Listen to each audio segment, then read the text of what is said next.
Hello दोस्तों, तो आज से हम स्टार्ट कर रहे हैं यूपी ट्रिपल एस सी के PYQ सीरीज, जो टॉपिक वाइज होगी। और ये बुक होगी जो यूपी ट्रिपल एस सी की बुक है पैट एग्ज़ाम के लिए। हम इसे स्टार्ट कर रहे हैं, जिसमें 70 से ज़्यादा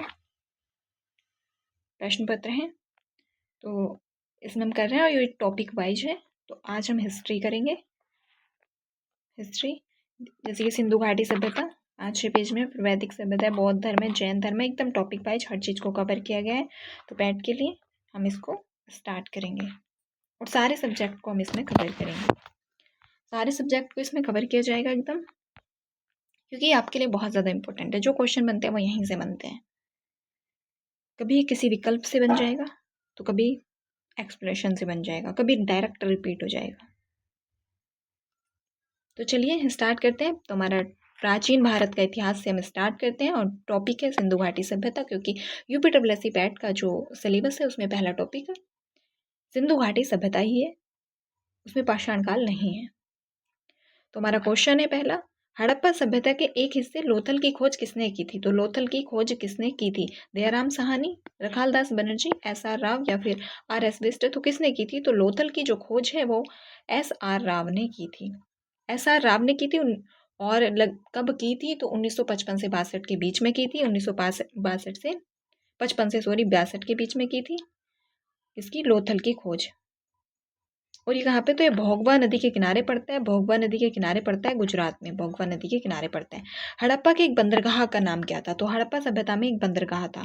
तो कौन सा वो बंदरगाह? तो महास्थानगढ़, सिकंदरिया, लोथल या फिर नागापट्टनम। कौन था? तो लोथल। लोथल एक बंदरगाह था। लोथल हड़प्पा सभ्यता का एक बंदरगाह था लोथल। और ये कहाँ पे? तो साबरमती नदी के किनारे हुआ और उसकी सहायक नदी भोगवा। साबरमती नदी और उसकी सहायक नदी भोगवा नदी के बीच में ये स्थित था। और 2450 ईस्वी से लेकर 1600 ईस्वी के बीच हड़प्पा संस्कृति का प्रमाण प्रदान करता है लोथल। तो लोथल सिंधु घाटी सभ्यता का एक बंदरगाह शहर था। हड़प्पा स्थल की सर्वप्रथम जो संक्षिप्त खुदाई है वो किसके द्वारा की गई? तो हड़प्पा स्थल की जो सर्वप्रथम संक्षिप्त खुदाई थी किसके द्वारा की गई थी? सर्वप्रथम की बात चल रही है। तो Rakhaldas Banerji, sir Alexander Cunningham, Ernest JH Mackay और BK थापर किसके द्वारा की गई थी? तो सर अलेक्जेंडर कनिगम के द्वारा की गई थी हड़प्पा स्थल की सर्वप्रथम खोज। हड़प्पा स्थल की पहली बार जो संक्षिप्त खुदाई हुई थी कब हुई थी? तो 1870 के दशक में सर अलेक्जेंडर कनिगम के द्वारा की गई थी। वहीं हड़प्पा की पहली व्यापक खुदाई 1921 में राय बहादुर दयाराम साहनी के द्वारा की गई। 1921 में जो पहली खुदाई की गई, व्यापक खुदाई की बात चल रही है। भारत में स्थित किस हड़प्पा स्थल में हाकरा मृदभांड जो भंडार मिले हैं? कैसे? तो हाकरा मृदभांड के जो सिंधु नदी सभ्यता के शुरुआती चरणों से पहले की बसावट की विशेषता बताई जाती है। तो राखीगढ़ी, कालीबंगन, रोपड़ या फिर धोलावीरा? तो कहाँ से? तो राखीगढ़ी से मिले हैं। हाकरा मृदभांड के भंडार जो शामिल थे वो कहाँ से मिले हैं? तो राखीगढ़ी से। राखीगढ़ी से। इसको हम थोड़ा बड़ा कर लेते हैं। राखीगढ़ी से। भारत में स्थित राखीगढ़ी नामक हड़प्पे स्थल से हाकरा मृदभांड के भंडार की जो प्राप्ति हुई और ये सिंधु घाटी सभ्यता के शुरुआती चरणों से पहले की बसावट का प्रतिनिधित्व करता है। राखीगढ़ी, तो राखीगढ़ी नामक पुरास्थल हरियाणा राज्य के हिसार में है। कहाँ पे पड़ता है? तो राखीगढ़ी हरियाणा के हिसार में है। हरियाणा में है राखीगढ़ी। कभी कभी ये पूछा जाता है कि राखीगढ़ी किस प्रदेश में पड़ता है? तो हरियाणा में पड़ता है। बहुत बार क्वेश्चन बना है। स्वतंत्र भारत के उत्खनन किया गया पहला हड़प्पा स्थल। तो स्वतंत्र भारत, जब हमारा भारत स्वतंत्र हो गया उसके बाद जो पहला स्थल था वो कौन सा था? तो कालीबंगा, बीसलपुर, लोथल या फिर रोपड़? तो हमारे भारत में स्वतंत्रता के बाद खोजा गया पहला स्थल तो रोपड़ था। रोपड़ स्वतंत्र भारत में पहली सिंधु घाटी खुदाई का स्थल है और रोपड़ का जो आधुनिक नाम है वो रूपनगर था। आधुनिक नाम क्या था? तो रूपनगर था। हड़प्पा काल का इनमें से कौन सा नगर 3 भागों में विभाजित था? तो कौन सा नगर था जो कि 3 भागों में विभाजित था? लोथल, मोहनजोदड़ो, कालीबंगा या फिर धोलावीरा? तो धोलावीरा ऐसा स्थल था जो 3 भागों में विभाजित था। मध्य, दुर्ग, निचला नगर और दुर्ग। हड़प्पा काल का धोलावीरा नगर 3 भागों में जो है विभाजित था। कौन सा था? तो धोलावीरा गुजरात राज्य के कच्छ जिले में स्थित है। कहाँ पे? तो गुजरात के कच्छ में ये पड़ता है। गुजरात के कच्छ में धोलावीरा। और इसे स्थानीय रूप में कोटदा क्या कहा गया है? तो कोटदा टिम्बा के नाम से भी जाना जाता है। हमारा अगला क्वेश्चन है, सिंधु घाटी सभ्यता के बारे में इनमें से कौन सा कथन क्या है, सत्य है। इस चीज का हमेशा ध्यान रखा करो कि सत्य पूछा है कि असत्य पूछा है। तो सिंधु लोग जो थे वो कपास का उत्पादन करने वाले पहले थे। हाँ, सिंधु लोग जो थे वो कपास का उत्पादन करने वाले सबसे पहले थे, जिसे यूनानियों ने सिंडन कहा था। इसे सिंडन भी कहा गया है। तो ये बात होगी सही, सही पूछा है हमारा, तो यही सही है। उन्होंने लकड़ी के बक्से में अनाज भंडारित किया था, ये गलत है। सिंधु घाटी सभ्यता पंजाब, सिंध, बलूचिस्तान, गुजरात, राजस्थान और पश्चिम बंगाल के कुछ हिस्सों को कवर करती थी, ये बात भी गलत है। और सिंधु लोग कुत्तों, बिल्लियों, घोड़ों आदि को बड़े पैमाने पर पालते थे, तो नहीं, क्योंकि इसमें घोड़ा जो है, घोड़े के बहुत विवादित रहा है ये, कि सुरकोटदा से कभी कुछ अस्थियां मिली हैं, लेकिन ये विवादित माना जाता है, तो ये बात भी गलत हो गई है। तो सैन्यकालीन अर्थव्यवस्था सिंचित कृषि, अधिशेष पशुपालन, दस्तकारी और आंतरिक और विदेशी व्यापार पर आधारित थी।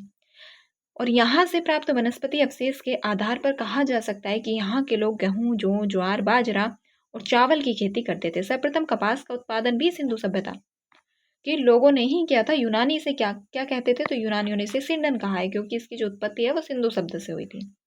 तो अगला क्वेश्चन है हमारा, बनावली सिंधु घाटी सभ्यता का एक प्रमुख शहर वर्तमान में भारत के निम्नलिखित में से किस राज्य में स्थित है। तो बनावली सिंधु घाटी सभ्यता का स्थल है। बनावली कहाँ पे पड़ता है, तो बनावली राजस्थान, गुजरात, मध्य प्रदेश या फिर हरियाणा। तो बनावली हरियाणा में पड़ता है। राखीगढ़ी हरियाणा में है और बनावली भी हरियाणा में है। बनावली सिंधु घाटी सभ्यता का एक प्रमुख शहर है और वर्तमान में यह कहाँ पे, तो हरियाणा राज्य में स्थित है। इस स्थल का उत्खनन भारतीय पुरातत्वविद डॉक्टर आर एस विस्ट द्वारा किया गया था। डॉक्टर आर एस विस्ट द्वारा किया गया था। मोहनजोदड़ो शब्द का अर्थ क्या है, तो पसंदीदा शहर, माउंट ऑफ द डेड, रहने की जगह या एक बाजार क्षेत्र। तो मोहनजोदड़ो शब्द का जो अर्थ है वो कहा जाता है माउंट ऑफ द डेड, यानी कि इसे मृतकों का टीला। क्या, मृतकों का टीला, माउंट ऑफ द डेड कहा जाता है। मोहनजोदड़ो सिंधु घाटी सभ्यता का एक प्रमुख नगर था, जिसकी जो खोज है वो रखालदास बनर्जी ने 1922 में, कब, तो 1922 में की थी। और मोहनजोदड़ो का शाब्दिक अर्थ मृतकों का टीला है और ये पाकिस्तान के सिंध प्रांत के कहाँ पे, लरकाना। ये पाकिस्तान में मोहनजोदड़ो कहाँ पे पड़ता है, तो सिंध प्रांत के, पाकिस्तान में सिंध प्रांत के लरकाना जिले में। और किस, तो सिंधु नदी के तट पर। ये याद रखना है, यहाँ से क्वेश्चन बनने के चांसेस होते हैं। सिंध प्रांत के लरकाना जिले में सिंधु नदी के तट पर स्थित है। हड़प्पा सभ्यता के दौरान डांसिंग गर्ल नर्तकी की जो मूर्ति मिली है, कांस्य प्रतिमा मिली है, बनाने के लिए किस तकनीक का इस्तेमाल किया गया था, तो पत्थर की नक्काशी का और हाथी दांत नक्काशी का, या फिर लकड़ी की नक्काशी का, या मोम लोपी ढलाई कास्टिंग का। तो किसका किया गया था, तो जो नर्तकी की मूर्ति मिली है, डांसिंग गर्ल मिली है, वो मोम लोपी ढलाई तकनीक, कास्टिंग का प्रयोग किया गया था। ठीक, किसका, तो मोम लोपी ढलाई का प्रयोग किया गया था। हड़प्पा सभ्यता के दौरान डांसिंग गर्ल की कांस्य प्रतिमा बनाने के लिए मोम लोपी ढलाई तकनीक का इस्तेमाल किया गया था। निम्नलिखित में से किस स्थान पर पुजारी राजाओं की मूर्ति मिली है, तो पुजारी राजाओं की जो मूर्ति है वो कहाँ से मिली है, तो कोरडीजी, लोथल, हड़प्पा और मोहनजोदड़ो। तो कहाँ से मिली है पुजारी राजाओं की मूर्ति, तो मोहनजोदड़ो से मिली है। कहाँ से, तो मोहनजोदड़ो से मिली है, मोहनजोदड़ो से मिली है। पुजारी राजाओं, एक मिनट, तो पुजारी राजाओं की मूर्ति जो है वो हड़प्पा सभ्यता के मोहनजोदड़ो स्थल से मिली है। पशुपति मोहर सिंधु घाटी सभ्यता के किस स्थल से मिली है, तो पशुपति मोहर कहाँ से मिली है, बनावली, लोथल, कौन सी, तो पशुपति मोहर, तो कहाँ से मिली है, तो पशुपति मोहर कहाँ से मिली है, या फिर कालीबंगा या फिर मोहनजोदड़ो। तो पशुपति मोहर कहाँ से मिली है, तो मोहनजोदड़ो से मिली है। पशुपति मोहर सिंधु घाटी सभ्यता के मोहनजोदड़ो स्थल से मिली है। मोहनजोदड़ो पाकिस्तान के सिंध प्रांत के लरकाना जिले में स्थित है। सिंधु सभ्यता में घोड़े की अस्थियों के अवशेष कहाँ से मिले हैं, तो सिंधु सभ्यता में घोड़े की अस्थियों के अवशेष बनावली, चंदूदड़ो, सुतकांगीडोर, सुरकोटदा।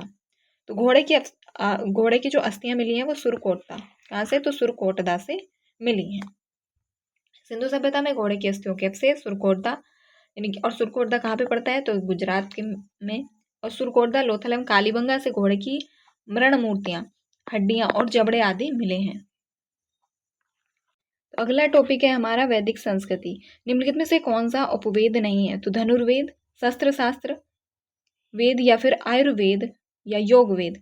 तो कौन सा नहीं है, तो उपवेद। योग वेद को एक उपवेद नहीं माना जाता है, बाकी सभी को उपवेद माना गया है। आयुर्वेद, चिकित्सा से संबंधित है। धनुर्वेद यानी कि गंधर्व वेद ये नृत्य संगीत से संबंधित है। और शस्त्र शास्त्र इसमें जो है युद्ध की शैलियों से ये संबंधित है। वैदिक देवता इंद्र किसके देवता हैं? तो वैदिक देवता इंद्र, इंद्र किसके देवता हैं? हवा के, तूफान के, वर्षा व चक्रवात के या फिर अग्नि के? तो किसके देवता हैं? तो वर्षा व चक्रवात के देवता हैं। ऋग्वेद में सबसे प्रतापी देवता इंद्र को ही माना गया है। सबसे प्रतापी किसमें? ऋग्वेद में। इस चीज को याद रखना है। ऋग्वेद में जो सबसे प्रतापी देवता माना गया है वो इंद्र को माना गया है, जिन्होंने पुरंदर अर्थात किले को तोड़ने वाला कहा गया है जिन्हें। और इंद्र आर्यों के युद्ध देवता के रूप में चित्रित है। इंद्र जो है वो आर्यों के युद्ध देवता इंद्र, जिन्होंने असुरों से लड़ने में आर्य सैनिकों का नेतृत्व किया था और उन्हें विजय दिलाई थी। ऋग्वेद में इंद्र पर देवता के रूप में भी चित्रित किया गया है। पंचगव्य में निम्नलिखित में से क्या सम्मिलित किया जाता है? तो किसमें? पंचगव्य में गाय का दूध, गाय का गोबर, गाय का घी या फिर तुलसी। पंचगव्य में क्या सम्मिलित नहीं किया जाता है? गाय का दूध, गाय का घी और गाय का गोबर किए जाते हैं, जबकि तुलसी नहीं किया जाता है। गाय का दूध, घी, दही, मूत्र, गोबर से निर्मित पदार्थ पंचगव्य कहलाता है। और आयुर्वेद में इसे औषधि की मान्यता प्राप्त है और तुलसी पंचगव्य का हिस्सा नहीं है। तो तुलसी पंचगव्य का हिस्सा नहीं है। महाजनी प्रथा का सर्वप्रथम उल्लेख निम्नलिखित में से किस प्राचीन ग्रंथ में हुआ है? तो महाजनी प्रथा रामायण, महाभारत, शतपथ ब्राह्मण या फिर उपनिषद। तो किस में महाजनी प्रथा का मिलता है? तो महाजनी प्रथा का सर्वप्रथम उल्लेख किसमें मिलता है? तो ये शतपथ ब्राह्मण में मिलता है। किसमें? तो शतपथ ब्राह्मण में मिलता है। और इसमें सूदखोर को कुसी दिन कहा गया है। सूदखोर को क्या कहा गया है? तो कुसी दिन कहा गया है शतपथ ब्राह्मण में। एक्सप्लेनेशन पे भी ध्यान देना है। और इसकी जो PDF है वो टेलीग्राम पर मिल जाएगी। और अगर आपको सभी सब्जेक्ट के नोट्स चाहिए, हैंड रिटन नोट्स, सभी GS के कंप्लीट सब्जेक्ट के, तो वो भी हमारे टेलीग्राम पर मिल जाएंगे। शतपथ ब्राह्मण और तैतरेय ब्राह्मण के ब्राह्मण मूल पाठ हैं ऋग्वेद, यजुर्वेद, सामवेद, अथर्ववेद। तो ऋग्वेद, यजुर्वेद, सामवेद, अथर्ववेद। तो कौन सा है? यजुर्वेद। शतपथ ब्राह्मण और तैतरेय ब्राह्मण किसके ब्राह्मण मूल पाठ हैं, ब्राह्मण ग्रंथ हैं? तो यजुर्वेद के ब्राह्मण मूल पाठ हैं। और शुक्ल यजुर्वेद, तो शुक्ल यजुर्वेद के रचयिता वाजस्नेयी के पुत्र याज्ञवल्क्य माने जाते हैं। तो शुक्ल यजुर्वेद के रचयिता कौन माने जाते हैं? एकदम इंपॉर्टेंट, शुक्ल यजुर्वेद के रचयिता वाजस्नेयी के पुत्र याज्ञवल्क्य माने जाते हैं। वेदों के गद्य प्रकरण क्या कहलाते हैं? तो वेदों के गद्य प्रकरण क्या कहलाते हैं? उपनिषद, संहिता, ब्राह्मण या फिर अरण्यक। तो वेदों के गद्य प्रकरण ब्राह्मण कहलाते हैं, ब्राह्मण ग्रंथ कहलाते हैं। वेदों के गद्य प्रकरण को ब्राह्मण कहलाते हैं। ऋग्वेद के ब्राह्मण ग्रंथ ऐत्रेय व कौशिकी हैं। यजुर्वेद के शतपथ हैं और यजुर्वेद के शतपथ, तैत्रेय, मैत्रेयी, कांस्टक और कठक कपिस्टल। सामवेद का पंचविश है, जैमिनी है। सामवेद का पंचविश और जैमिनी है, तो सामवेद के हैं। अथर्ववेद गोपथ है। Important, very very important. प्राचीनतम वेद कौन सा है? तो सबसे प्राचीनतम वेद किसे माना जाता है? तो सबसे प्राचीनतम वेद ऋग्वेद को माना जाता है। प्राचीनतम वेद ऋग्वेद है और अन्य 3 वेद यजुर्वेद, सामवेद व अथर्ववेद है। ऋग्वेद में क्या? यज्ञ में देवताओं का आह्वान करने के लिए मंत्र है। और यह वैदिक धर्म का आरंभिक स्रोत भी माना जाता है। तो वैदिक धर्म का जो आरंभिक स्रोत माना जाता है वो ऋग्वेद को माना जाता है। और इसके सूक्तों की जो संख्या है वो 1028 तथा मंत्रों की संख्या 10,552 है, जिनमें देवताओं की स्तुति की गई है। और इसमें कुल 10 मंडल हैं। तो 1028 सूक्त हैं और 10 मंडल हैं ऋग्वेद में। और ये वैदिक धर्म का आरंभिक स्रोत भी माना जाता है। ऋग्वेद में निहित गायत्री मंत्र किस देवता को समर्पित है? तो ऋग्वेद में निहित गायत्री मंत्र किस देवता को समर्पित है? अग्नि को, मारुत को, इंद्र को, सावित्री को। तो किसको? तो ऋग्वेद में निहित गायत्री मंत्र सावित्री को संबंधित है, सावित्री से।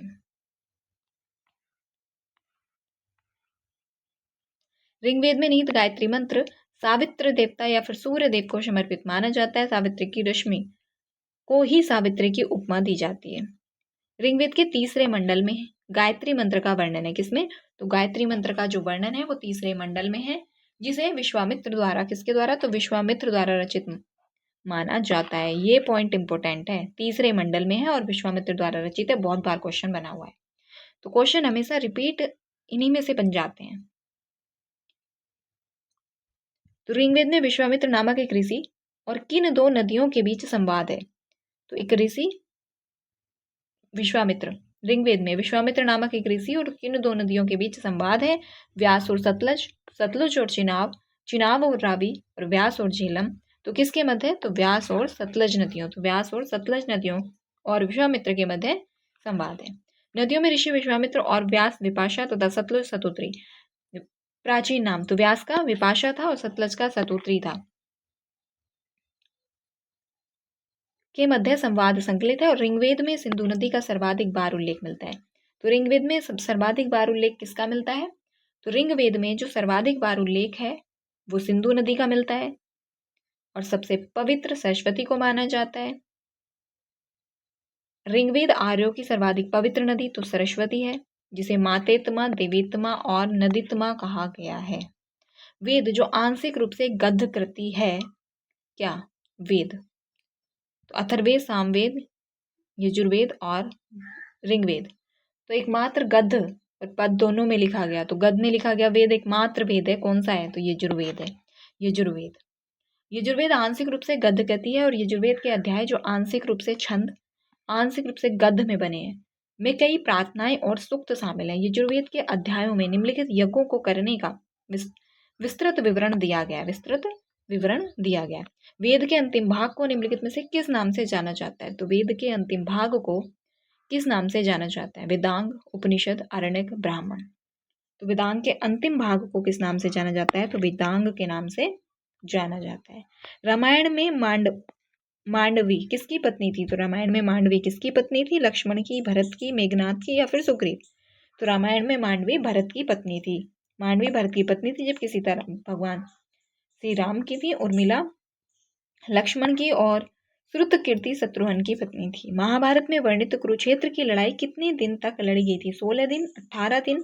तो महाभारत की जो लड़ाई थी वो कहाँ पे लड़ी गई थी? तो कुरुक्षेत्र में कितने दिन लड़ी गई? 16, 18, 20 या फिर 24 दिन। तो कितने दिन लड़ी गई थी? तो 18 दिन लड़ी गई थी।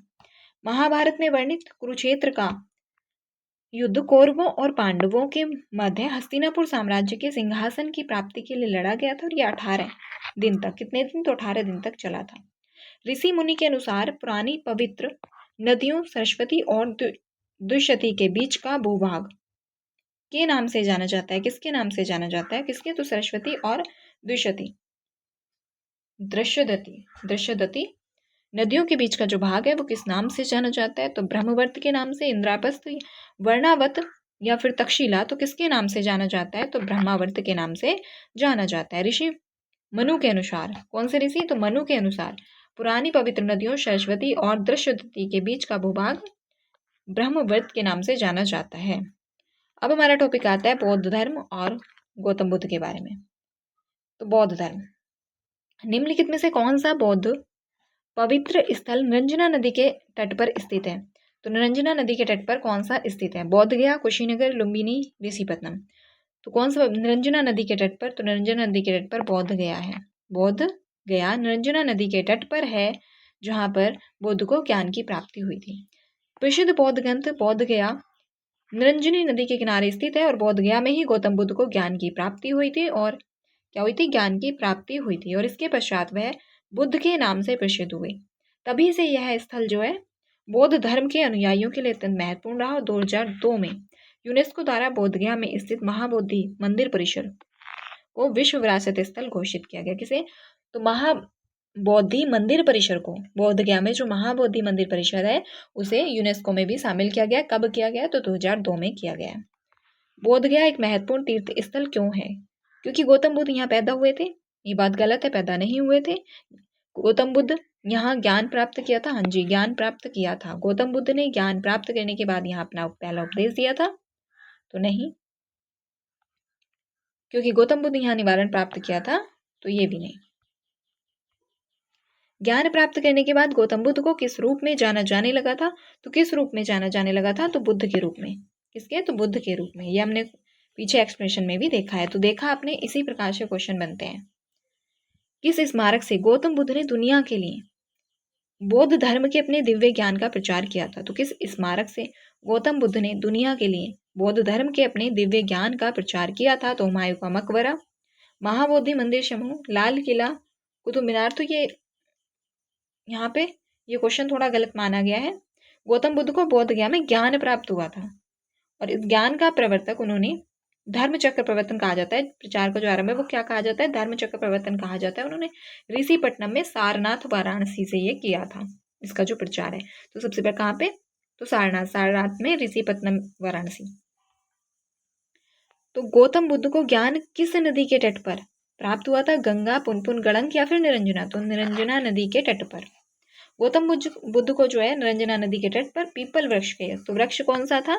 पीपल वृक्ष के नीचे ज्ञान प्राप्त हुआ था। और उन्होंने ज्ञान प्राप्ति के पश्चात सर्वप्रथम ऋषिपत्तनम जो सारनाथ में है, 5 ब्राह्मण सन्यासियों को ज्ञान प्राप्त किया था, जिसे बौद्ध ग्रंथ में धर्म चक्र प्रवर्तन कहा जाता है। तो ये क्वेश्चन पूछा जाता है कि महात्मा बुद्ध ने जो ज्ञान प्राप्ति के पश्चात सर्वप्रथम जो ज्ञान प्रदान किया था, जिसे धर्म चक्र प्रवर्तन कहा गया, तो वो कहाँ पे दिया था? तो कहाँ पे दिया था? तो वाराणसी जिले के सारनाथ में। सारनाथ में भी एक स्थान पड़ता है ऋषिपत्तनम। और किसे? तो 5 ब्राह्मण सन्यासियों को दिया था। 5 ब्राह्मण, ये भी पूछा गया है क्वेश्चन। माना जाता है कि गौतम बुद्ध जो थे, सिद्धार्थ जिनका नाम था बचपन का, ने अंतिम अनुभूति के लिए बोध गया जाने से पहले 6 साल तक निम्नलिखित में से किस स्थान पर पवित्रता पूर्वक ध्यान किया था? बोध गया जाने से पहले पवित्रता पूर्वक क्या किया था? ध्यान किया था। लुम्बिनी में, सारनाथ में, या डुंगेश्वरी गुफा में, या कुशीनगर में? तो ये किया था डुंगेश्वरी गुफा में। जबकि लुम्बिनी में उनका जन्म हुआ था। सारनाथ में उन्होंने अपना पहला, सारनाथ के ऋषिपत्तनम में पहला, जिसे धर्मचक्र प्रवर्तन कहा गया, ज्ञान दिया था। गौतम बुद्ध ने अंतिम अनुभूति के लिए बोध गया जाने से पूर्व 6 वर्ष तक डुंगेश्वरी गुफा, ये गया बिहार में है, डुंगेश्वरी गुफा में ध्यान किया था। गौतम बुद्ध को लगभग 35 वर्ष की आयु में वैशाख पूर्णिमा की रात्रि, कब? तो वैशाख पूर्णिमा की रात्रि को एक पीपल के वृक्ष के नीचे ज्ञान प्राप्त हुआ था, वैशाख पूर्णिमा के दिन। और बुद्ध को परिनिवारण कहाँ प्राप्त हुआ था? तो परिनिवारण बुद्ध को बोध गया, कुशीनगर, राजगृह या फिर वैशाली? तो कुशीनगर के पावा में। कहाँ पे? तो कुशीनगर के पावा में। महात्मा बुद्ध को मलगढ़ राज्य की राजधानी कुशीनगर में 483 ईसा पूर्व में परिनिवारण प्राप्त हुआ था। और बौद्ध ग्रंथों में से महापरिनिवारण कहा जाता है। तो ये पूछा जाता है महापरिनिवारण किसे कहा गया? तो बुद्ध के मृत्यु को। जबकि ज्ञान देने को धर्मचक्र प्रवर्तन कहा गया है। बोध गया उरुवेला में महात्मा बुद्ध को ज्ञान की प्राप्ति हुई थी और ऋषिपत्तनम में उन्होंने अपना प्रथम उपदेश दिया था, जिसे धर्मचक्र प्रवर्तन की संज्ञा दी गई है। उस स्थान का नाम बताइए जहां बौद्धों की मान्यता के अनुसार गौतम बुद्ध ने अपनी मृत्यु के बाद परिनिवारण प्राप्त किया था। तो वो कुशीनगर है। क्या है? तो कुशीनगर है। बौद्धों के लिए उत्तर प्रदेश में स्थित सारनाथ क्यों महत्वपूर्ण माना जाता है? क्योंकि भगवान बुद्ध ने सारनाथ में ज्ञान प्राप्त किया था। तो नहीं, ज्ञान प्राप्त नहीं किया था। भगवान बुद्ध का जन्म सारनाथ में हुआ था? नहीं, ये लुम्बिनी में हुआ था। भगवान बुद्ध का सारनाथ में क्या महापरिनिवारण यानी कि देहांत हुआ था? नहीं, ये भी नहीं हुआ, या कुशीनगर में हुआ था। और ज्ञान प्राप्त करने के बाद भगवान बुद्ध ने सारनाथ में अपना पहला उपदेश दिया था। हाँ जी, ये बात सही है, प्रथम उपदेश दिया था सारनाथ में, इसीलिए महत्वपूर्ण माना जाता है। बुद्ध ने अपना पहला उपदेश कहाँ पर दिया था? तो बुद्ध ने जो अपना पहला उपदेश है वो सारनाथ में दिया था। गौतम बुद्ध ने सारनाथ में अपना पहला उपदेश में दिया था। तो किसमें? भूमि स्पर्श मुद्रा में दिया था, ध्यान मुद्रा में, या धर्म चक्र प्रवर्तन मुद्रा में, या अभय मुद्रा में? तो किसमें? धर्म चक्र प्रवर्तन मुद्रा में दिया था। गौतम बुद्ध ने सारनाथ में जो अपना पहला उपदेश था धर्म चक्र प्रवर्तन मुद्रा में दिया था। और गौतम बुद्ध धर्म के संस्थापक थे, बौद्ध धर्म के संस्थापक थे। बुद्ध ने कहाँ पे अपना पहला धर्मोपदेश देते हुए अपने मत की आधारशिला रखी थी? झांसी, बोध गया, तो कोई सा भी नहीं, झांसी, बोध गया नहीं। कौशाम्बी और सारनाथ, तो कहाँ पे? तो सारनाथ में। गौतम बुद्ध का जन्म कपिलवस्तु के निकट लुम्बिनी नामक स्थान पर हुआ था। बुद्ध ने अपना पहला जो धर्म उपदेश था वो सारनाथ में दिया था। 5 ब्राह्मणों सन्यासियों को पहला उपदेश दिया था, जिसमें बौद्ध धर्म में धर्मचक्र प्रवर्तन कहा गया है। अब इसलिए ये चीजें बार बार रिपीट हो रही हैं, तो इसे आपको क्लास को ना आपको दोबारा रिवीजन की भी जरूरत नहीं पड़ेगी क्योंकि सारी चीजें रिपीट हो रही हैं और यहीं से आपके क्वेश्चन बन जाएंगे। देख लेना। गौतम बुद्ध ने डैश में, तो धम्मचक्र प्रवर्तन सूत्र, जिसे धर्मचक्र प्रवर्तन सूत्र का उपदेश दिया था वो कहाँ पे, तो सारनाथ में दिया था। सारनाथ में दिया था। बार बार सोचो कितनी बार ये क्वेश्चन रिपीट हो चुका है। निम्नलिखित में से किस स्थान पर प्रथम बौद्ध संगीति का आयोजन किया गया था, तो किस स्थान पर प्रथम बौद्ध संगीति का जो आयोजन है वो किया गया था, कश्मीर, पाटलिपुत्र, राजगीर या फिर गया। तो कहाँ पे किया गया था, तो भी कश्मीर में ये किया गया था। महात्मा बुद्ध की मृत्यु के बाद 483 ईसा पूर्व में प्रथम बौद्ध संगीति का आयोजन कहाँ पे, तो राजगीर में हुआ था। कहाँ पे, तो राजगीर में हुआ था। पाली में बौद्ध ग्रंथों को आमतौर पर त्रिपिटक यानी कि थ्री फोल्ड बास्केट कहा जाता है और इनमें से कौन सा त्रिपिटकों में नहीं है, तो अभिधम पिटक, सुत्त पिटक और उपशाखा पिटक या फिर विनय पिटक। तो कौन सा नहीं है, तो उपशाखा पिटक। ये हमें सभी ने पढ़ा होगा। अभिधम पिटक, सुत्त पिटक और विनय पिटक तीनों हैं, जबकि उपशाखा पिटक नहीं है। पाली में बौद्ध ग्रंथों को आमतौर पर त्रिपिटक कहा जाता है, जिसमें शामिल है सुत्त पिटक, विनय पिटक और अभिधम पिटक। त्रिपिटक बौद्ध धर्म के मूल ग्रंथ हैं। त्रिपिटक बौद्ध धर्म की क्या है, मूल ग्रंथ है। और ये किस भाषा में, तो पाली भाषा में लिखे गए। ये इंपॉर्टेंट, पाली भाषा, तो पाली भाषा इंपॉर्टेंट। ये पूछा जाता है कि बौद्ध के जो त्रिपिटक है वो किस भाषा में है, तो पाली भाषा में है, पाली भाषा में। और ये बौद्ध धर्म के मूल ग्रंथ हैं। कनिष्क के शासनकाल के दौरान निम्नलिखित में से कौन सी बौद्ध संगीति आयोजित की गई थी, तो कनिष्क के शासनकाल में पहली, दूसरी, चौथी या फिर पांचवी, तो कौन सी, तो चौथी। कनिष्क के शासनकाल में कुंडलवन कश्मीर में चौथी बौद्ध संगति आयोजित की गई थी। ठीक, अब सारी समितियां हम देख लेते हैं। प्रथम समिति 483 ईसा पूर्व में कहाँ पे, तो राजगृह में, और इसकी अध्यक्षता महाकश्यप या फिर महाकश्यप ने की थी। और शासक अजातशत्रु के शासनकाल में ये हुई थी प्रथम बौद्ध संगीति, अजातशत्रु के शासनकाल में। दूसरी तो 383 में कहाँ पे, तो वैशाली में, और इसकी अध्यक्षता सुबुकामी किसने की थी, तो सुबुकामी ने की थी और कालाशोक के शासनकाल में ये हुई थी। जबकि तीसरी 247 ईसा पूर्व में पाटलिपुत्र, कहाँ पे, तो पाटलिपुत्र में मोगलीपुत्र तिस्स, तो मोगलीपुत्र तिस्स ने इसकी अध्यक्षता की थी और अशोक के शासनकाल में तीसरी हुई थी। चौथी कब हुई थी, ईसा की प्रथम शताब्दी में, कहाँ पे, कुंडलवन कश्मीर में, और इसकी जो अध्यक्षता वसुमित्र ने की थी, उपाध्यक्ष अश्वघोष थे। अध्यक्ष वसुमित्र थे, उपाध्यक्ष अश्वघोष थे, और ये कनिष्क के शासनकाल में हुई थी। तो प्रथम राजगृह में हुई, दूसरी वैशाली में, तीसरी पाटलिपुत्र में और चौथी कुंडलवन में हुई थी। निम्नलिखित में से किस बौद्ध स्थल पर महिलाओं को पहली बार संघ में नियुक्त किया गया था, तो पहली बार संघ में नियुक्त किया गया था महिलाओं को, तो सारनाथ, वैशाली, श्रावस्ती या फिर राजगीर, तो वैशाली में किया गया था। पहली बार बौद्ध संघ में महिलाओं को शामिल किया गया था, नियुक्त किया गया था, तो वैशाली में। महिलाओं को पहली बार महात्मा बुद्ध ने शिष्य आनंद के अनुरोध पर, किसके, तो किस शिष्य के अनुरोध पर, तो आनंद के अनुरोध पर। क्वेश्चन बना हुआ है, अनुरोध पर वैशाली में संघ में प्रवेश की अनुमति दी थी। और संघ में भर्ती होने वाली जो प्रथम महिला थी वो महाप्रजापति गौतमी थी। महाप्रजापति गौतमी। नागार्जुन कौन थे, तो नागार्जुन एक जैन भिक्षुक थे, एक बौद्ध दार्शनिक थे, एक यूनानी शासक थे या फिर एक वैदिक ऋषि थे, तो नागार्जुन एक बौद्ध दार्शनिक थे। नागार्जुन एक बौद्ध दार्शनिक थे। उन्होंने प्रज्ञा पारमिता सूत्र की रचना की, जिसमें शून्यवाद, जिसे सापेक्षवाद भी कहा जाता है, का प्रतिपादन किया था। और वे माध्यमिक दर्शन के प्रतिपादक थे। तो माध्यमिक दर्शन के जो प्रतिपादक हैं वो कौन है, तो नागार्जुन। और नागार्जुन ने शून्यवाद का प्रतिपादन किया और प्रज्ञा पारमिता सूत्र की रचना की। भारत में स्थित किस शहर को विश्व का सबसे पुराना शहर माना जाता है, तो विश्व का सबसे पुराना शहर कुशीनगर, वाराणसी, आगरा, सारनाथ किसको माना जाता है, विश्व का सबसे पुराना शहर, तो वाराणसी को विश्व का सबसे पुराना शहर माना जाता है। हिंदू पौराणिक कथाओं के अनुसार वाराणसी काशी विश्व का प्राचीनतम शहर है, क्योंकि प्राचीन काल में वाराणसी काशी महाजनपद की राजधानी थी। काशी जो था वो किसकी, महाजनपद, तो काशी महाजनपद की राजधानी थी वाराणसी। 13वीं बौद्ध गुफा, तो 13वीं बौद्ध गुफा परिसर जहाँ 3 नई गुफाएं खोजी गई किस राज्य में स्थित है, तो ये उस वक्त का करंट अफेयर का क्वेश्चन रहा है। कहाँ पे, तो महाराष्ट्र में। तो इस प्रकार के इस वक्त भी आप इस चीज़ से आपको क्या देखने को मिलता है कि अब भी अगर इस प्रकार की कोई न्यूज़ है तो उन सबको हमें याद करना है, क्योंकि इस तरह का क्वेश्चन बन सकता है।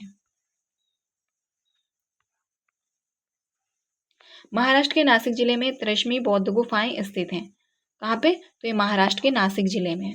भारतीय पुरातत्व सर्वेक्षण को उस क्षेत्र में 3 और नए गुफाएं मिली हैं। राजा बिंबिसार के दरबार में उस प्रसिद्ध चिकित्सक का क्या नाम था जो भगवान बुद्ध के निजी चिकित्सक थे? तो भगवान बुद्ध के निजी चिकित्सक थे अजातशत्रु, सारिपुत्र, जीवक या फिर राहुला? तो नहीं, जीवक थे। कौन थे? तो जीवक थे। जीवक प्राचीन भारत के प्रसिद्ध आयुर्वेद आचार्य थे और वे गौतम बुद्ध के निजी चिकित्सक तथा बिंबिसार के दरबारी चिकित्सक भी थे। और बिंबिसार मगध का राजा था और अजातशत्रु बिंबिसार का पुत्र था। और बिंबिसार ने ही जीवक को गौतम बुद्ध के उपचार के लिए भेजा था। स्तूप के अर्धवृत्ताकार टीले के ऊपर देवताओं के निवास का प्रतिनिधित्व करने वाले बालकनी जैसी संरचना क्या कहलाती है? हर्मिका, अंडा, यस्ती या फिर छतरी? क्या कहलाती है? तो हर्मिका कहलाती है। क्या?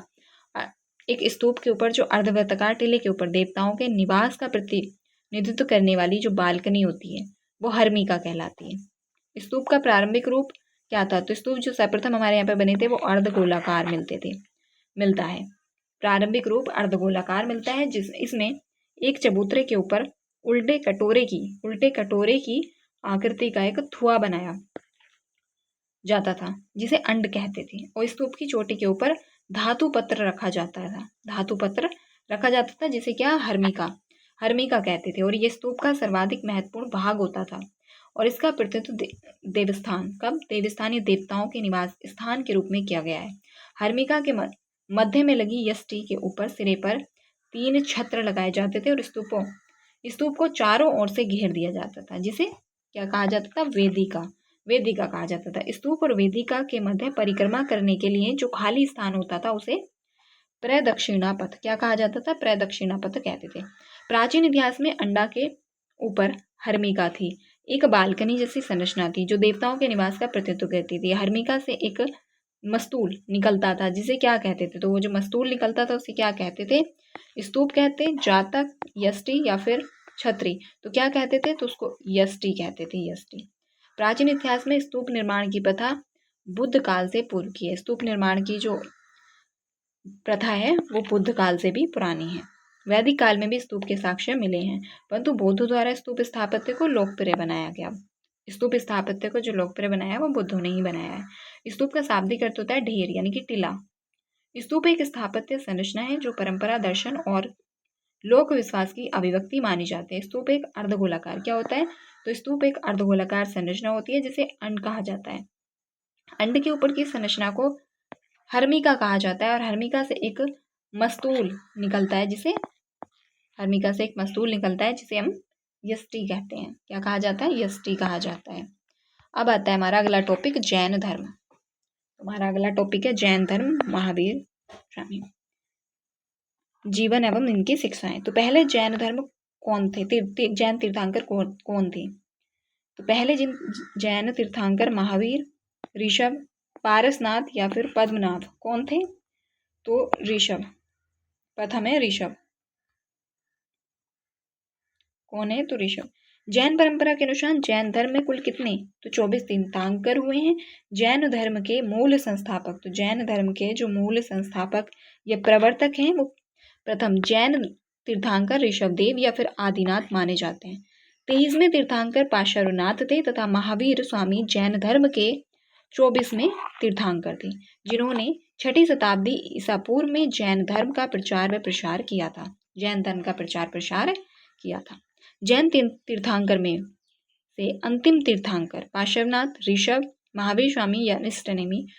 तो ऋषभनाथ प्रथम थे जबकि पार्श्वनाथ 23वें थे और महावीर स्वामी 24वें और अंतिम तीर्थंकर थे। भगवान महावीर स्वामी को ज्ञान कहाँ प्राप्त हुआ था? तो नालंदा, कौशाम्बी, जरंभिका ग्राम या जन्नतपुरी? तो कहाँ पे? तो जरंभिका ग्राम।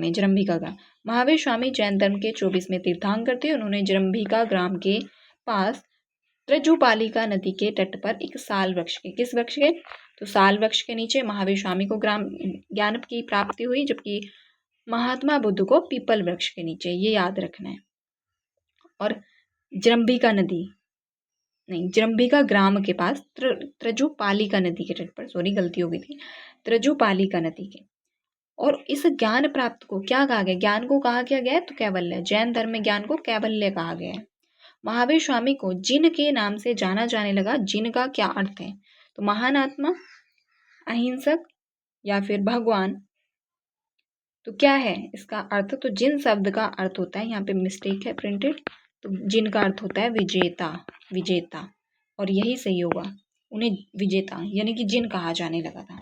महावीर स्वामी को जिन के नाम से जाना जाता है। जिन शब्द का अर्थ है विजेता होता है। और महावीर स्वामी को 12 वर्षों की कठोर तपस्या, कितने?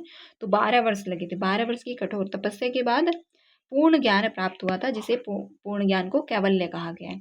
ज्ञान प्राप्ति के पश्चात वह कैवलीन, अहर्ति यानी कि योग्य, जिन यानी कि विजेता, तथा निग्रंथ बंधन रहित। तो अगर पूछ लिया जाए, यहाँ पे पूछा गया, ऊपर पूछा गया था कि जिन का अर्थ, तो जिन का अर्थ विजेता है, निग्रंथ का अर्थ बंधन रहित है, और अहर्त का योग्य है। जैन ग्रंथ में 3 रत्न दिए जाते हैं और उन्हें निवारण का मार्ग कहा जाता है। 3 रत्न दिए जाते हैं और उन्हें निवारण का मार्ग कहा जाता है। वे क्या है? सही भाषण, सही ज्ञान, सही आचरण, सही विश्वास, सही ज्ञान और सही व्यवहार, या फिर सही विश्वास, सही पथ और सही आचरण, या फिर सही विश्वास, सही ज्ञान और सही आचरण। तो कौन सा हो जाएगा? सही विश्वास, सही ज्ञान और सही आचरण त्रिरत्न में आता है। जैन धर्म के त्रिरत्न सही विश्वास यानी कि सम्यक दर्शन, सही ज्ञान सम्यक ज्ञान, और सही आचरण सम्यक आचरण, जिसे धर्म धर्म में सत्य या फिर अर्थार्थ में विश्वास को सम्यक दर्शन, वास्तविक ज्ञान को सम्यक ज्ञान, और सुख दुख में समान भाव से, समभाव, समभाव का मतलब समान भाव, ऐसा ही सुख में रहना और ऐसा ही दुख में रहना सम्यक आचरण कहा गया। जैन धर्म में कैवल्य की प्राप्ति जीव का अंतिम लक्ष्य होनी चाहिए, ये कहा गया। मनुष्य जीवन का सर्वोत्तम ध्येय है। कैवल्य का अर्थ क्या है? इच्छाओं पर विजय प्राप्त करना नहीं, दूसरों की सेवा करना नहीं, दूसरों को शिक्षा देना नहीं, दूसरों का अनुसरण करना नहीं। तो क्या हो जाएगा?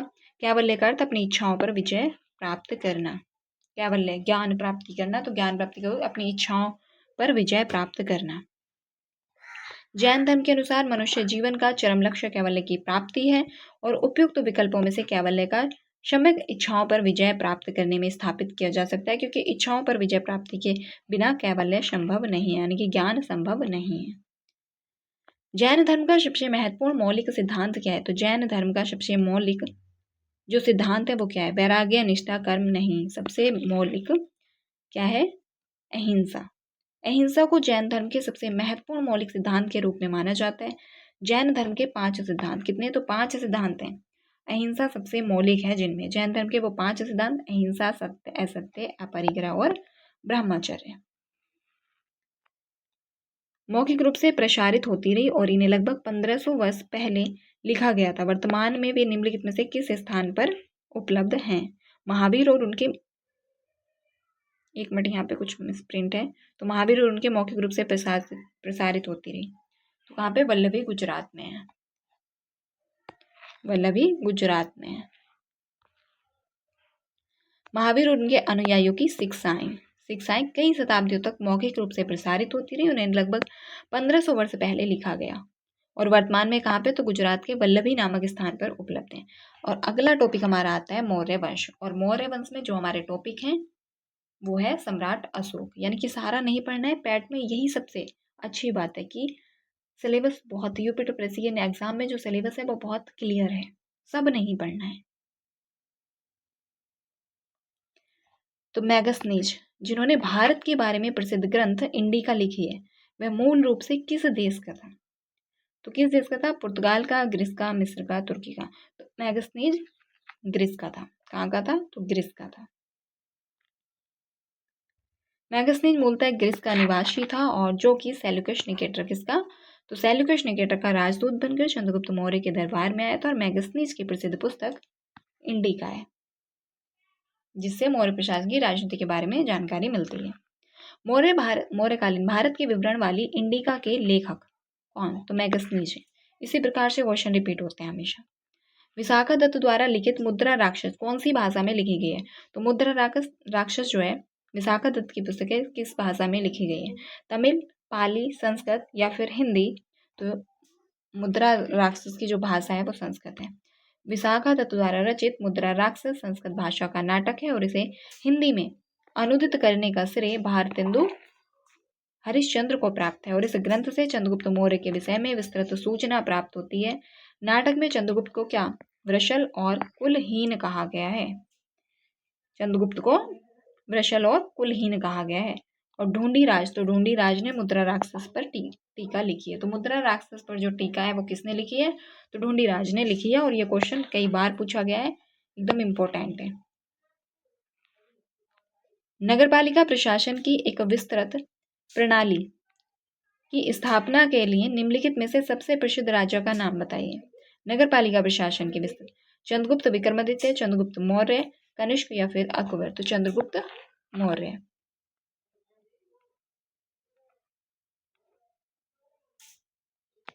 यूनानी लेखक मैगस्थनीज ने मौर्यों के नगर प्रशासन का विस्तृत विवरण दिया है। मैगस्थनीज की इंडिका में पाटलिपुत्र के नगर प्रशासन का वर्णन मिलता है। इसके अनुसार पाटलिपुत्र नगर का प्रशासन कितने, तो 30 सदस्यों वाली समितियों में बटा था। 30 सदस्यों वाली, और कितनी थी वो 6 समितियां थी, जिनमें प्रत्येक समिति में 5 सदस्य थे और टोटल 30 सदस्य थे, 5 सदस्य थे। मैगस्थनीज के अनुसार नगर पालिका प्रशासन की एक विस्तृत प्रणाली की स्थापना चंद्रगुप्त मौर्य के दौरान हुई थी। नगर पालिका प्रशासन की एक विस्तृत जो प्रणाली की स्थापना हुई थी वो किसके समय हुई थी, चंद्रगुप्त मौर्य के समय। निम्नलिखित में से किस संप्रदाय में बिंदुसार की रुचि थी, तो किस संप्रदाय में बिंदुसार की रुचि थी, बौद्ध धर्म, लोकायत, आजीवक या फिर इनमें से कोई नहीं। तो किसमें, तो बौद्ध धर्म की जो रुचि थी वो थी आजीवक संप्रदाय में। मौर्य सम्राट बिंदुसार की आजीवक धर्म में रुचि थी और यूनानी लेखकों ने बिंदुसार को अमित्रो क्या कहा है, अमित्रोकेडीज। तो अमित्रोकेडीज किसे कहा गया है, तो बिंदुसार को। और बिंदुसार को अमित्रोकेडीज कहा किसने है, तो यूनानी लेखकों ने। यह भी याद रखना है किसने कहा, तो यूनानी लेखकों ने। विद्वानों के अनुसार अमित्रोकेडीज का संस्कृत रूप है अमित्रघात। क्या है, अमित्रघात। और भारतीय दर्शन और इतिहास के अध्येताओं के अनुसार आजीवक संप्रदाय की स्थापना किसने, तो मक्खली गोशाल, मक्खलीपुत्र गोशाल ने की थी आजीवक संप्रदाय की स्थापना। अब इसमें मैं एक्सप्लेनेशन अगर अलग से क्वेश्चन में साथ में लिखूं और चीज़ें बताऊं डिटेल, तो नीचे एक्सप्लेनेशन दी हुई है, इसलिए मैं ऐसा नहीं कर रही हूँ। फटाफट से हम अपना रिवीजन भी हमारा हो जाएगा कंप्लीट, क्योंकि सारा नीचे डिटेल में दिया होता है। अगर उसे नहीं पढ़ूंगी तो फिर कुछ कहेंगे किसे नहीं पढ़ रही हो, और अगर तो इसलिए मैं क्वेश्चन में ज़्यादा फालतू चीज़ें नहीं बताती हूँ, क्योंकि वो सब नीचे एक्सप्लेनेशन में कवर हो जाती हैं। सम्राट अशोक का कौन सा शिलालेख कलिंग पर उसकी विजय का उल्लेख करता है, तो कौन सा शिलालेख कलिंग पर उसकी विजय का उल्लेख करता है, तो प्रथम, चतुर्थ, 10वां या फिर 13वां, तो 13वां करता है। कलिंग युद्ध का जो वर्णन है वो अशोक के 13वें शिलालेख में, किसमें, तो 13वें शिलालेख में मिलता है। अशोक ने अपनी राज्याभिषेक के 8 वर्ष बाद 261 ईसा पूर्व में कलिंग पर आक्रमण किया था। कितने, तो 8वें वर्ष में, 8 वर्ष बाद राज्याभिषेक के। और इस शिलालेख में अशोक ने कलिंग युद्ध से हुई पीड़ा का अपना दुख और पश्चाताप व्यक्त किया था। उसके बाद उसने किसे, धम्म को अपना लिया था। अशोक के अनुक्रमण के दौरान कलिंग की राजधानी क्या थी, तो कलिंग की राजधानी तक्षशिला थी, पाटलिपुत्र थी, उज्जैन थी या फिर तोसली थी, तो तोसली थी। कलिंग की जो राजधानी थी वो तोसली थी। अशोक के आक्रमण के दौरान कलिंग की राजधानी तो तोसली थी। जैसा कि अशोक के शिलालेखों में उल्लेख किया गया है कि मौर्य साम्राज्य में राजधानी पाटलिपुत्र और अन्य 4 प्रांतीय केंद्रों सहित 5 प्रमुख राजनीतिक केंद्र थे। निम्नलिखित में से कौन सा प्रांतीय केंद्र नहीं था, उज्जैनी, तक्षशिला, स्वर्णगिरी या फिर इंद्रप्रस्थ। तो इंद्रप्रस्थ नहीं था, तक्षशिला, उज्जैनी और स्वर्णगिरी सभी थे, सभी जो है थे।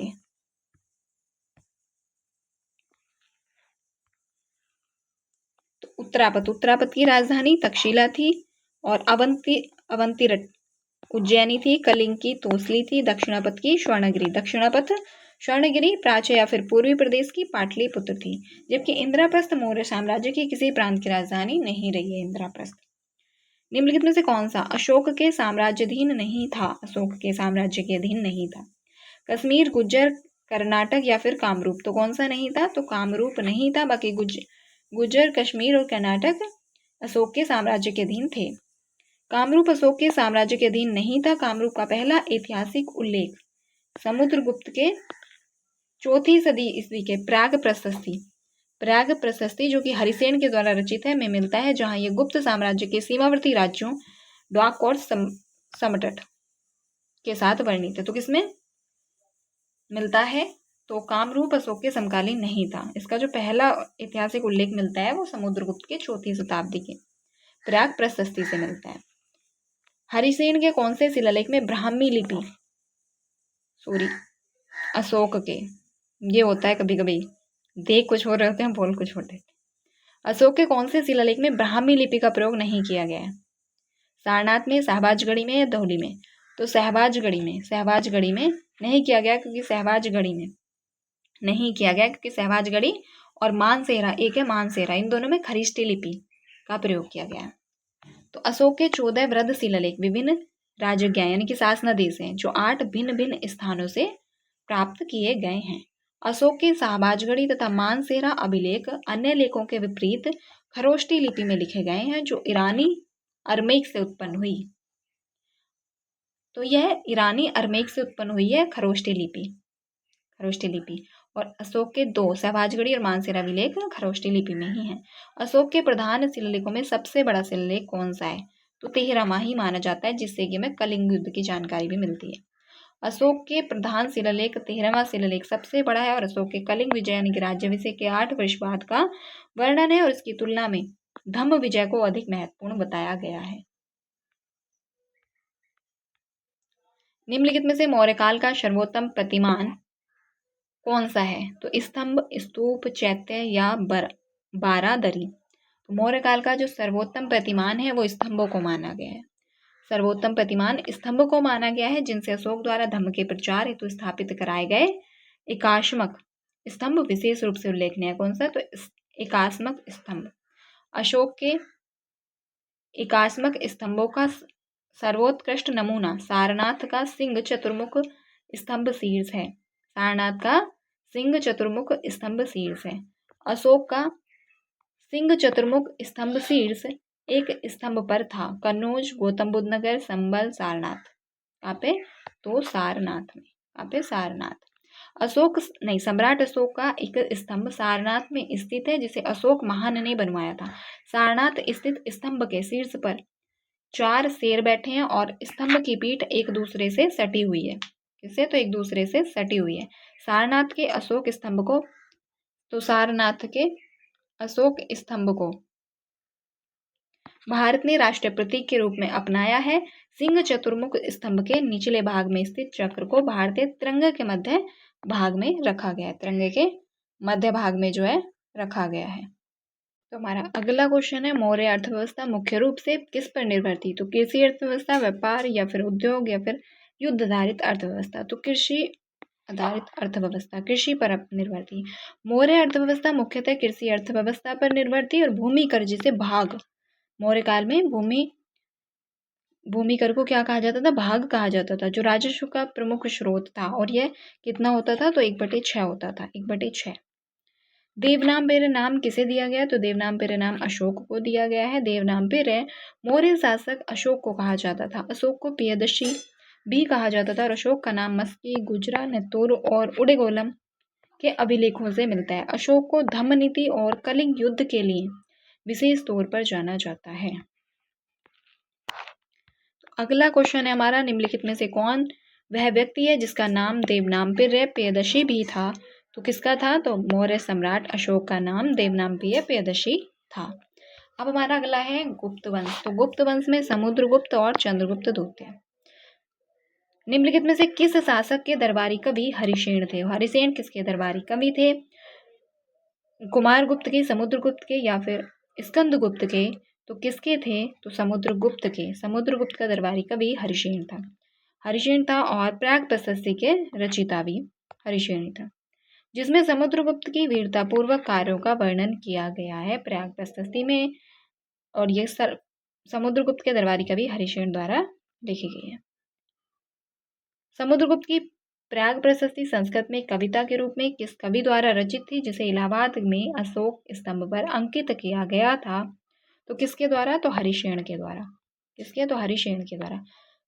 समुद्रगुप्त की प्रयाग प्रशस्ति संस्कृत में कविता के रूप में कवि हरिसेन द्वारा रचित थी, जिसे इलाहाबाद वर्तमान प्रयागराज में अशोक स्तंभ पर अंकित किया गया था। हरिसेन राजा समुद्रगुप्त के दरबारी कवि थे। समुद्रगुप्त के दरबारी कवि थे।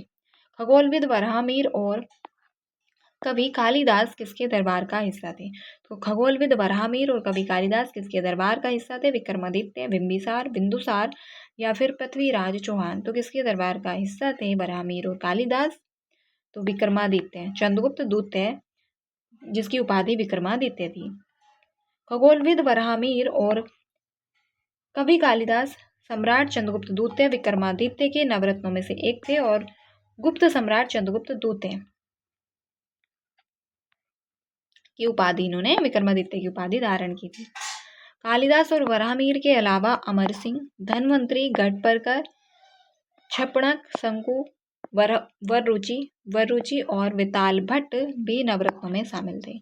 अभिज्ञान शकुंतलम किताब के लेखक कौन है? तो अभिज्ञान शकुंतलम लेखक कौन है? तुलसीदास, सूरदास, कालिदास, रायदास। तो कालिदास। अभिज्ञान शकुंतलम के लेखक संस्कृत भाषा के महान कवि और नाटककार कालिदास थे। और कालिदास के अन्य नाटक एक तो अभिज्ञान शकुंतलम है और इसके अतिरिक्त भी नाटक हैं। विक्रमोवंशम बहुत इंपॉर्टेंट है। मालवाग्नि मित्रम, रघुवंशम, कुमार संभवम, मेघदूतम, ऋतु संहार आदि उनकी प्रमुख रचनाएं हैं कालिदास की। मालवाग्नि मित्र पुस्तक के लेखक कौन है? तो कालिदास हैं। देखो एक यहीं पूछ लेगा, तो इसी प्रकार से यहीं से क्वेश्चन बनते हैं। गुप्त काल की प्रसिद्ध महिला शासक कौन थी? तो गुप्त काल की प्रसिद्ध महिला शासक कुबेर गंगा, प्रभावती गुप्त, राजश्री या फिर कुमार देवी। तो कौन थी? प्रभावती गुप्त थी। गुप्तकालीन प्रसिद्ध महिला शासिका प्रभावती गुप्त और वह चंद्रगुप्त द्वितीय की पुत्री एवं वाकाटक नरेश चंद्रगुप्त द्वितीय की पुत्री थी और वाकाटक नरेश रुद्रसेन द्वितीय की पत्नी थी। गुप्त काल के दौरान प्रभावती गुप्त वाकाटक राज्य की संरक्षिका के रूप में शासन कार्य का संचालन किया था। चंद्रगुप्त मौर्य के इस प्रसिद्ध राजनीतिक सलाहकार को निम्नलिखित सभी नामों से जाना जाता था। इसके अलावा किस नाम? तो चंद्रगुप्त मौर्य का जो प्रसिद्ध राजनीतिज्ञ सलाहकार था वो कौन था? चाणक्य। चाणक्य को किस और अन्य नाम से जाना जाता था? तो विष्णुगुप्त, कौटिल्य के नाम से भी जाना जाता था। समुद्रगुप्त तो समुद्रगुप्त नहीं, गुप्त वंश का एक शासक था समुद्रगुप्त। कौटिल्य अथवा चाणक्य अथवा विष्णुगुप्त राजनीतिज्ञ व चंद्रगुप्त और मौर्य काल के प्रधानमंत्री के रूप में प्रसिद्ध थे। और इसकी रचना क्या है चंद्रगुप्त की? तो चंद्रगुप्त की रचना है निम्नलिखित में से किस शासक के दरबार में बहुत से विद्वानों को नवरत्न के रूप में अंगीकृत किया गया है? तो नवरत्न के रूप में किसके दरबार में? तो चंद्रगुप्त द्वितीय के दरबार में नवरत्न थे। तो चंद्रगुप्त द्वितीय के दरबार में बहुत से विद्वानों को नवरत्न के रूप में अलंकृत किया गया। चंद्रगुप्त द्वितीय कुमार गुप्त साम्राज्य के शक्तिशाली शासकों में से एक थे और उनके दरबार के नवरत्नों में कालिदास, धनवंतरी, वराहमिहिर और अमर सिंह और शंकु, छपणक, वररुचि, वेताल भट्ट तथा गढ़परकर शामिल थे। भारतीय इतिहास में धनवंतरी कौन था? तो धनवंतरी कौन था? तो चंद्रगुप्त द्वितीय का एक चिकित्सक था। चंद्रगुप्त विक्रमादित्य यानी कि चंद्रगुप्त द्वितीय की सभा को सुशोभित करने वाले प्रसिद्ध चिकित्सक थे धनवंतरी। चंद्रगुप्त द्वितीय की सभा को सुशोभित करने वाला प्रसिद्ध एक उसके नवरत्नों में शामिल एक प्रसिद्ध चिकित्सक था। आयुर्वेद शास्त्र के प्रखंड पंडित थे। किसके? आयुर्वेद शास्त्र के प्रखंड पंडित थे। चंद्रगुप्त द्वितीय के नवरत्नों की प्रसिद्धि सर्वकालिक रही और नवरत्नों में सर्वोत्कृष्ट महान कवि तो कालिदास। अगला है हर्षवर्धन। कन्नौज से पूर्व हर्षवर्धन कहाँ का शासक था? तो हर्षवर्धन कन्नौज से पूर्व थानेश्वर का शासक था। कहाँ का? तो कन्नौज से पूर्व थानेश्वर का शासक था और यहीं पर पुष्यभूति वंश की स्थापना हुई थी और राज्यवर्धन की मृत्यु के पश्चात 606 ईस्वी में हर्षवर्धन थानेश्वर की गद्दी पर बैठा था और हर्ष के शासनकाल में ही चीनी यात्री ह्वेनसांग आया था। तो ह्वेनसांग किसके समय आया था? तो हर्षवर्धन के समय ही आया था। हर्षवर्धन ने फाइव इंडीज को अपने नियंत्रण में लिया और इसमें से कौन कौन से शामिल थे? तो फाइव इंडीज हर्षवर्धन ने जो जिस पर नियंत्रण किया था वो फाइव इंडीज कौन कौन से थे? तो पंजाब, कन्नौज, बंगाल, बिहार, उड़ीसा। पंजाब, कन्नौज, बंगाल, बिहार, उड़ीसा हर्षवर्धन के फाइव इंडीज में शामिल थे। हर्षवर्धन को बादामी के चालुक्य वंशी शासक पुलकेशिन द्वितीय ने पराजित किया था। तो हर्षवर्धन को किसने? तो बादामी के चालुक्य शासक पुलकेशिन द्वितीय ने पराजित किया था। कादम्बरी। तो कादम्बरी के लेखक कौन है? तो कादम्बरी के लेखक कालिदास, कौटिल्य, हर्ष और बाण है। कादम्बरी के लेखक कालिदास, कौटिल्य, हर्ष और बाण है। तो कादम्बरी के लेखक बाण है। कादम्बरी संस्कृत साहित्य का एक महत्वपूर्ण ग्रंथ है जिसकी रचना संस्कृत कवि एवं गद्य लेखक किसने, बाणभट्ट ने की थी। बाणभट्ट सम्राट हर्ष के दरबारी कवि थे और उनकी एक महत्वपूर्ण रचना क्या है, हर्षचरित्र। हर्षचरित्र किसकी रचना है, तो बाणभट्ट की, और हर्ष के समय विस्तृत सूचना प्राप्त होती है इससे।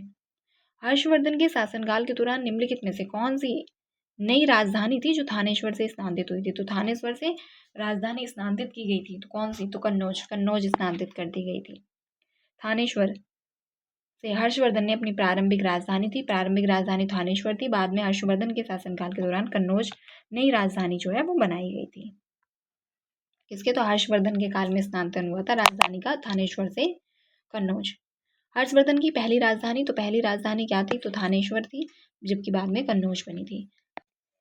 विकल्पों में भारत में स्थित प्राचीन नालंदा महाविद्यालय यूनेस्को के विश्व विरासत स्थल में शामिल है। नालंदा महाविहार स्थल भारत में बिहार राज्य में है और इस महाविहार विश्वविद्यालय की 5वीं शताब्दी के दौरान गुप्त शासक कुमारगुप्त प्रथम ने की थी। राजवंश की पहचान करें। पुष्यमित्र ने इस वंश की स्थापना की थी, यानी कि नीचे जो दिए गए उनमें से किस वंश की स्थापना, और उसके प्रभुत्व दक्षिण में नर्मदा नदी तक फैले थे। पाटलिपुत्र, अयोध्या, विदिशा के शहर शामिल थे। उन्होंने 2 अश्वमेध बलिदान किए थे और उन्होंने बैक्ट्रियन राजा डेमेट्रियस को भी हराया था। राजवंश का 9वां राजा भागभद्र था। पतंजलि के गौरव ग्रंथ महाभाष्य इस समय के इसके दौरान लिखे गए थे। तो किससे संबंधित है ये सब बातें, कण्व राजवंश, दास, चोल या फिर सुंग, तो सुंग वंश से संबंधित है। मौर्य वंश के अंतिम शासक बृहद्रथ को उसके ब्राह्मण सेनापति पुष्यमित्र ने मारकर मगध में किसकी, सुंग वंश की स्थापना की थी और सुंग वंश का अंतिम सम्राट देवभूति था।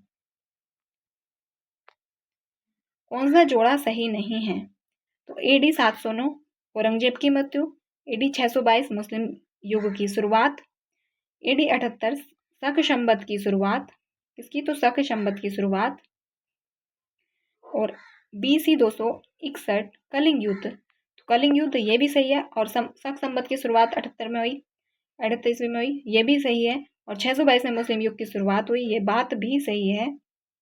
जबकि ये जो औरंगजेब की मृत्यु है ये गलत है, ये कब हुई थी, तो 1707 में हुई थी, 1707 में हुई थी।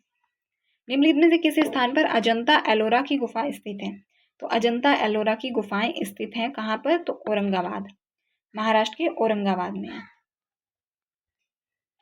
अजंता की गुफाएं औरंगाबाद महाराष्ट्र में स्थित हैं। निम्नलिखित में से किसमें, अच्छा भारत आए थे, इन्हें क्रम में लगाना है, किस क्रम में आए थे, टॉमस रो, फायान, ह्वेनसांग। सबसे पहले फायान आता है, फायान के बाद में एक फायान के बाद में ह्वेनसांग के बाद में टॉमस रो आता है। तो क्रम हो जाएगा 2-3-1। टॉमस रो जहांगीर के शासनकाल में ब्रिटेन के राजा जेम्स प्रथम के दूत के रूप में 1615 ईस्वी में सूरत पहुंचा था, 1615 में।